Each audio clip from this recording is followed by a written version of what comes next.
السلام عليكم، مرحبا بكم في قناه مغربيه حره. ان شاء الله اليوم غادي نشارك معكم الدواء اللي درت على البرد. ان شاء الله هو وافقني انا ووليداتي وغادي نصاوبوا دابا. وقلت علاش لا ما نشاركوش معكم. خديت واحد المعلقه ممتلئه ديال الزرع الكتان او لا بذور الكتان، وهنايا غادي نجيب اله ديال الطحن ديال اللي كنطحن فيها هكا العطريه، وغادي نطحن فيها هاد الزرع الكتان. بطبيعه الحال دائما كنطحنوها في الجده. هاد الوصفه راها كدار تقريبا من 3 ايام حتى ل 4 ايام على حساب واش. المهم انا راه كنت طاحنه فيها لان يوميا كنطحن. علاش؟ لان خاصنا نزرع الكتان كنطحنوه جديد كل نهار كنطحن وكنصوبو يعني تعطيوه لي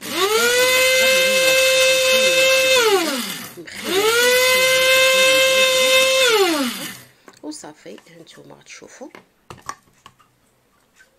يوميا كنطحن هذا المقدار باش كتكون زرعه الكتان ما كتبردش لينا وما كتخسرش وكتبقى محافظه على المنافع ديالها.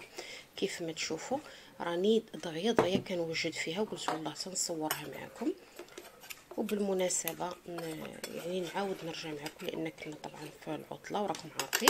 المهم كناخذ واحد الكاسرول. عندكم جوج طرق، يا اما ديروها مع الليمون يا اما ديروها مع الحليب، يعني اللي متوفر.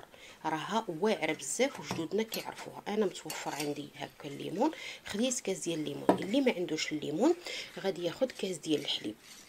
الا كان الحليب كتفيضوه معاها، ولا كان الليمون بطبيعه الحال غير كيدفى كيف ما غتشوفوا معايا. يلا غادي تبدا تطلع ديك يعني غادي تبدا تغلى من الجوانب وغنحبس، لان الليمون الا دفيناه كيعطينا فيتامين سي مضاعف. راكم عارفين فيتامين سي كيوافق وكيمشي مع هاد الوصفات ديال البرد. كيف ما تشوفوا معايا انا راده معاها البال. كيف ما غادي تبدا تغلى الجوانب، هي بدات من هاد الجانب وغنتظر على الجهه الاخرى. وتشوفوا معايا صافي غادي نحبس